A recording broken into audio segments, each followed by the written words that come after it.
Bharatiya Janata party में राष्ट्रीय अध्यक्ष के चुनाव को लेकर सरगर्मी अब तेज हो रही है, क्योंकि पाकिस्तान और भारत के युद्ध के विराम के बाद अब यहां पर अहमदाबाद जैसे प्लेन हादसों के बीच में शायद अभी किसी भी स्थिति में राष्ट्रीय अध्यक्ष के चुनावों की संपन्नता नहीं होगी।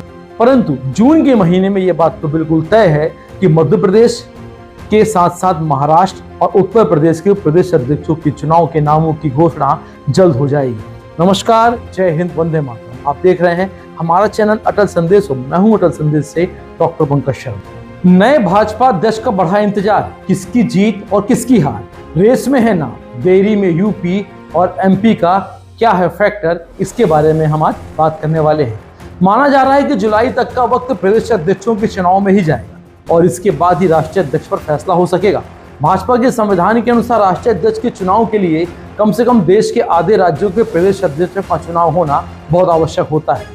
भाजपा के नए अध्यक्ष के चुनाव में लगातार हो रही देरी से अब खबर ये है कि जेपी नड्डा के विकल्प पर अगस्त तक ही फैसला हो सकेगा। जून का महीना लगभग आधा बीत चुका है और यूपी, मध्य प्रदेश, तेलंगाना, महाराष्ट्र जैसे बड़े राज्यों के प्रदेश अध्यक्षों को ही चुनाव संपन्न नहीं हो पाया है। ऐसे में इन राज्यों के अध्यक्ष तय होने के बाद ही भाजपा राष्ट्रीय अध्यक्ष को लेकर फैसला लेगी। माना जा रहा है कि जुलाई तक का वक्त प्रदेश अध्यक्षों के चुनाव में ही चला जाएगा और इसके बाद ही राष्ट्रीय अध्यक्ष पर फैसला हो सकेगा। भाजपा के संविधान के अनुसार राष्ट्रीय अध्यक्ष के चुनाव के लिए कम से कम देश के आधे राज्यों के प्रदेश अध्यक्षों का चुनाव संपन्न होना आवश्यक होता है।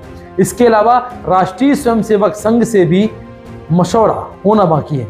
पार्टी नेतृत्व तो चाहता है कि संघ की सहमति से ही अध्यक्ष चुना जाए। ऐसा इसलिए है क्योंकि अध्यक्ष पद पर आरएसएस चाहेगा कि उसके बैकग्राउंड का नेता ही राष्ट्रीय अध्यक्ष के लिए आए। भाजपा और संघ की लीडरशिप अक्सर प्रदेश अध्यक्ष से लेकर राष्ट्रीय अध्यक्ष तक के पदों पर किसी बाहरी को महत्व नहीं देना चाहते हैं। पार्टी लीडरशिप को लगता है कि संगठन की कमान वैचारिक रूप से मजबूत लोगों के हाथ में होनी चाहिए और यही वजह है कि जिन लोगों के नाम राष्ट्रीय अध्यक्ष की रेस में बताए जा रहे हैं उनमें से ज़्यादातर लोग कभी संघ में रहे हैं या फिर खांटी भाजपाई हैं। फिलहाल इतना तय माना जा रहा है कि बिहार विधानसभा चुनाव भाजपा नए अध्यक्ष के नेतृत्व में ही लड़ेगी। बिहार में विधानसभा चुनाव अक्टूबर या नवंबर में होने वाले हैं। भाजपा अध्यक्ष के चुनाव में कभी इतनी देरी नहीं हुई, लेकिन पहले लोकसभा चुनाव और फिर महाराष्ट्र एवं हरियाणा जैसे राज्यों के विधानसभा चुनाव के चलते चीजें टलती गई थी। अब प्रदेश अध्यक्षों का इलेक्शन भी हो रहा है और फिर राष्ट्रीय अध्यक्ष पर मंथन होगा। हालांकि जब 2014-2015 में अमित शाह को कमान मिली थी तब बहुत वक्त नहीं मिला था। फिर जेपी नड्डा को जब 2020 में अध्यक्ष बनाया गया तो भी ज़्यादा लंबी प्रक्रिया नहीं चली थी। दरअसल उत्तर प्रदेश और मध्य प्रदेश के साथ साथ महाराष्ट्र जैसे राज्यों को ही अध्यक्ष चुनना भाजपा के लिए बहुत आसान नहीं है। ओबीसी वोटों के ध्रुवीकरण को कोशिश के बीच भाजपा भी चाहेगी कि यूपी में किसी पिछड़े नेता को मौका मिले।